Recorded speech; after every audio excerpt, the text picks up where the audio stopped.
Hi everyone, this is Miss Espinosa from Preferably Pre-K, and today I'm just going to briefly share how I taught for the spring semester during online teaching. And I'm going to start by sharing my parent-friendly lesson plan, and then the platform we used was Microsoft Teams, so I'll show you how I use Microsoft Teams. So let me start off with my parent-friendly lesson plan. And as you can see, I saved a Word document and then a PDF version of it. And the PDF version was the one I shared with parents. So I know this remote teaching caught us all off guard. And so we were not required to do any live teaching. We were only required to share parent-friendly lesson plans. So I'm going to share the week of April 20th just because this was one of my favorite weeks to plan for since it was Earth Week. But essentially what myself and my other Kinder ESL partner thought about was really condensing what our day in the classroom looks like. So we of course want to make sure that our students are still doing a read aloud, and we went ahead and hyperlinked all the books. And if you don't know how to hyperlink something, you would simply just highlight what you want to be hyperlinked and you go over here to insert and link. That'll do it. And when it turns blue, then that's when you know that it's hyperlinked. And then another component was writing. We want to make sure that our students are writing every day. And as you can see, we also listed kind of a time frame so we can give parents a little bit more guidance on how long each activity should take.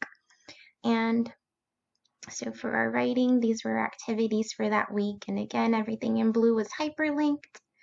And for their independent practice, we were able to make copies, just hard copies, little packets for our students. So our students did have plenty to work on.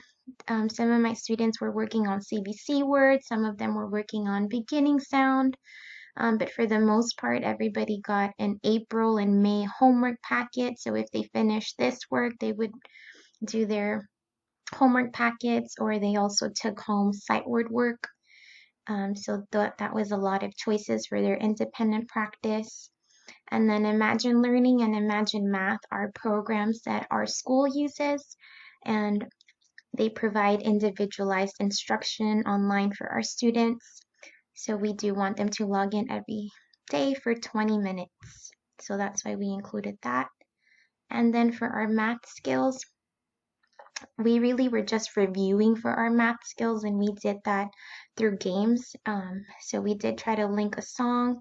So if you click on that, it'll take you to the song, and this was the game they played. And there we also tried to have a science activity, weekly science activities. And then if you can see here that we highlighted send pictures because that was work that we did want them to turn in. I didn't add it in here, but they always turned in independent practice work as well. So we really only collected work for writing, independent practice, and science. So let me close this out and I'll show you just one more example. Let's see the week of May 4th, and I'll open the PDF. Oh, and if you are unfamiliar with how to save something as a PDF, let me show you very quickly. So when you save something as a PDF, it's super simple. You would just save a copy and you go here and you click on PDF, and that's literally it. So let's get out of that and I'll just do the PDF. And I did choose the PDF just so that it would be easier for parents because they literally just have to click on the hyperlinks. But so this is an example for the week of May 4th. And by the end of the school year, all of May, we were just picking books that we had already read in class. And they did like a book scavenger hunt for their writing. So as they were reading through their book, they were to find these items. And then they write about their favorite part and they used a sentence stem. So again, this was pictures. Whenever they did this work, they would send us pictures. independent practice that really stayed the same. For their math skills, they were reviewing subtraction for that week. And then for science for the week, we were going over just health and safety. But that's an example. So now I'm going to show you how I use Microsoft Teams. So I'm not going to click on these tabs just because I do have personal information. So I'm just going to show you what the Teams tab looks like. All of the teams that you're a part of will show up here. And I did hide some of them. And you can do that by going here and just clicking hide. So this was my class that I finished, this spring. So I'm not going to click on that just because it still has personal student info. But I'll go ahead and show you how to create a team. It is super easy. You just create a team. And as a matter of fact, I will make this my new kinder class. So Miss Espinosa's 2021 kinder class. Go to next. And it's really easy for me to add in students. I had my roster next to me and I was just typing in my student's name and they would pop up here and I would just add them. So it literally took a minute or two. And then you can also add teachers. So my other kinder teacher and I, we added each other to each other's class just so we could be on the same page, but I'm going to skip this. And the only features that I truly used for Microsoft Teams, again, since we were not required to live teach, was the Files tab. So here is where I uploaded all of my parent-friendly lesson plans. And just be mindful of how you name your files. I try to be pretty consistent on how I name my files. So again, I would just drag my parent-friendly lesson plan and upload it. Well, does it want to do it? Well, you get the point, but it will pop up right here. And then the other part was the actual assignments. So here is, I guess it's not going to let me use this feature, but that's okay. I can show you in my other class then. But anything that you post, even if it is assignments, they will pop up on the general post here. And I did schedule weekly meetings with my students just so we could say, just so we could check in and say hi to each other.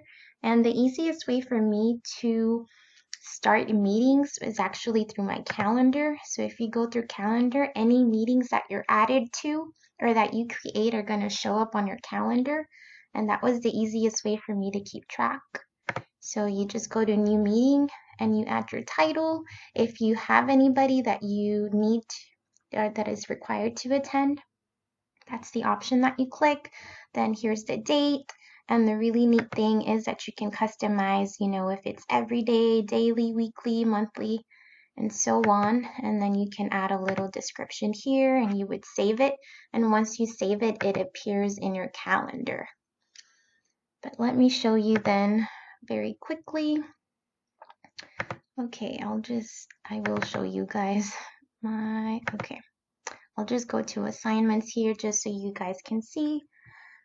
These are all of the assignments for my students. And the neat thing is that once you assign it to your students, I had 25, but I had 2 students that were doing first grade work. So they had their own assignments, but it'll show you 7 out of 23 students have turned it in. And it shows 7 reviewed. That's once you check their work, it'll show up as you reviewed that work. So let me see if it lets me create an assignment here. Assignment. And you would click on the title. For the add resources, I would just add a copy of the parent-friendly lesson plan again. Nothing had any point system. We don't take grades in kinder. And again, here is where it shows you can pick all of your students. And then the due date. And if you accept late work, which I did, they could turn it in at any time, but I set the due date for Sundays at 6, I believe. But that is really it. That's how I used Microsoft Teams during the spring. We still haven't gotten any clear guidelines on how long we're supposed to be live teaching this school year. We don't have a lot of details, but I will be vlogging my experience. So if you're interested and you teach pre-K or kinder, go ahead and subscribe. I hope this was a little bit helpful to you. I appreciate you for watching. Stay safe, and I'll see you in my next video.